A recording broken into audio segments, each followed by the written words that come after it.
Hello everyone, আপনারা সবাই কেমন আছেন? ভালো আছেন নিশ্চয়ই আর কি। আপনারা অলরেডি আপনারা জেনেছেন যে গতকালকের যে মিটিং হয়েছিল পিস টক ইসলামাবাদে, সেটি ব্যর্থ হয়েছে।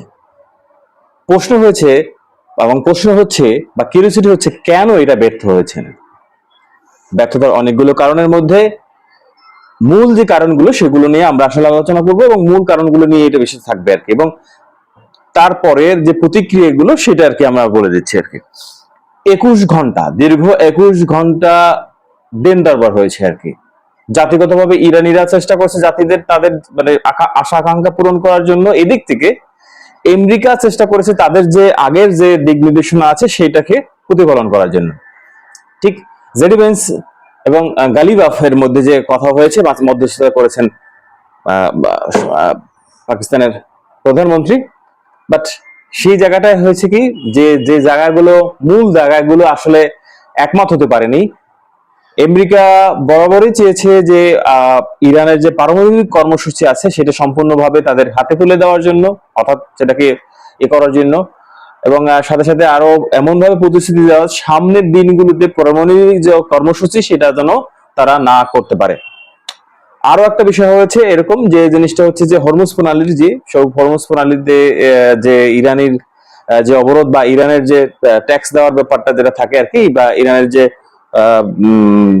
অনুমতি নেওয়ার বিষয়টা যেটা থাকে সেইটা দেওয়া যাবে না আর কি। এইটার ক্ষেত্রে যে জিনিসগুলো আর ইরানের দিক থেকে যেটা ছিল আর কি, যে যে মিডল ইস্ট থেকে আর কি যে আমেরিকানরা থাকতে পারবেন না বা অন্যান্য যেগুলো, এবং এদের যুদ্ধের মধ্যে যেটা হচ্ছে লেবাননটাও যদি সম্পৃক্ত থাকে না, যদিও অন্য যুদ্ধের কথা বলেন লেবাননের কথা বলে স্পেসিফিক ভাবে, তো সেটা আসলে এই কনক্লুশনে কিন্তু আসলে আমেরিকা এবং আসতে চায়নি, এবং ওদিক থেকে ইসরায়েলি চেয়েছিল আর কি যে কোনোভাবেই যেন এই পিস টকটা যেন দুই পক্ষ না মিলে যায়। যাই হোক আর কি, কিন্তু আসলে কোনো পক্ষেই তার মতামত আসলে প্রকাশ করে এগ্রিমেন্টের মধ্যে যেতে পারেনি, কারণ যেতে পারে না দুটি পক্ষই তাদের যার যার জায়গা থেকে তার অবস্থানটা এগুইটিভ ভাবে ধরে রেখেছে। তারা কোনো ছাড়ের কোনো আসলে ব্যবস্থা করেনি, যে চুক্তি ক্ষেত্রে বা এগ্রিমেন্টের ক্ষেত্রে যেটা হতে পারে, পিস টকের কথা বলতে যে সামনে দিনে কি কি হতে পারে, এটার জন্য যা যা কথা বলা দরকার ছিল বা যেরকম অ্যারোগেন্স না থাকার দরকার ছিল, কিন্তু সেটা তাদের মধ্যেই দুই পক্ষের মধ্যেই ছিল, যার কারণে আসলে শান্তি যে যে মানে যে কথা হয়েছিল সে শান্তির কথা বা পিস টকের কথাটা ব্যর্থ হয়েছে আর কি। এইটা প্রথম ফেজে ব্যর্থ হয়েছে, সামনের দিকে বা আরো মানে ব্যর্থ হবে বা সামনের দিনে আরো আয়োজন করা যাবে কিনা সেইটা আসলে আমাদের জানা নেই, কিন্তু এই মুহূর্তে বিষয়টা হচ্ছে এরকম।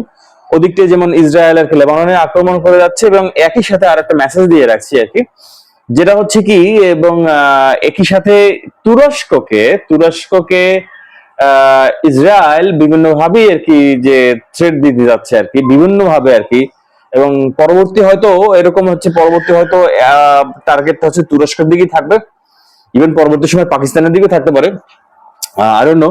বাট তুরস্কটা হচ্ছে ক্লিয়ার ভাবে বোঝা যাচ্ছে আর কারণ হচ্ছে যে ওখানের আশপাশে যে সাইপ্রাসের কয়েকটা দেশে আছে, যেখানে যেখানে যেখানে ইহুদিরা বসবাস শুরু করেছেন অলরেডি। তুরস্কের বিষয়টা হচ্ছে কি, তুরস্ক যদি পরবর্তী থ্রেট হিসেবে ইসরায়েলে যদি থেকে থাকে বা ইসরায়েলের জন্য, তখন হচ্ছে তুরস্ক আসতে পারে, এবং এই কারণেই তুরস্ক এবং ন্যাটোভুক্ত যে ইউএসএ যে ছিল, ইউএসএ এই কারণে বের হয়ে যেতে যাচ্ছে আর কি তুরস্ককে ধরার জন্য। যাই হোক, সামনের দিনে সেটা মানে বোঝা যাবে, মানে পলিটিক্যাল বা রাজনৈতিক যে অবস্থানটা সেটা বোঝার জন্য ভৌগোলিক দখল করার বিষয়টা আছে, যেমন ইসরায়েলের বা ইন্টেনশন যেটা আছে সেটা থাকবে আর কি। এর পাশাপাশি হচ্ছে তাহলে এখন কি ঘটনা ঘটতে যাচ্ছে আর কি।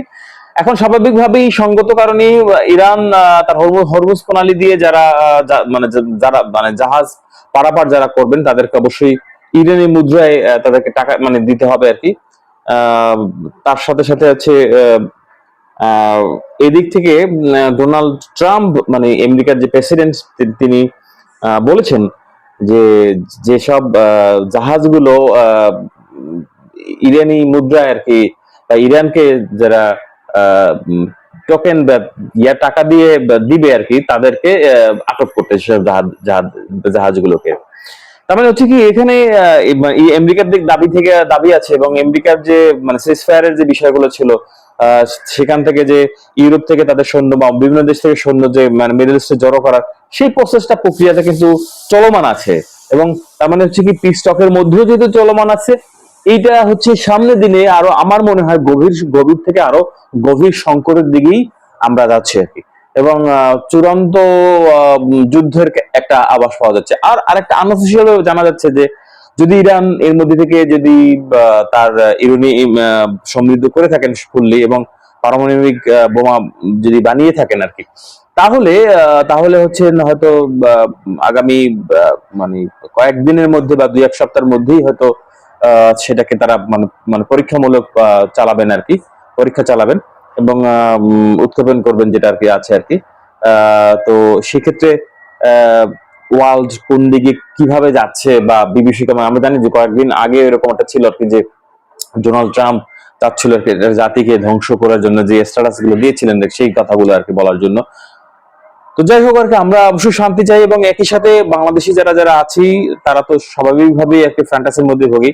সরকার হচ্ছে আমেরিকার দিকে, জনগণ হচ্ছে ইরানের পক্ষে, এবং এর মধ্যে থেকে মানে এর মধ্যে আমাদের জ্বালানির যে বিষয়গুলো থাকে সেই জ্বালানির বিষয়গুলো বা অন্যান্য গুলো আছে, আমরা উদ্বিগ্নতায় আছি।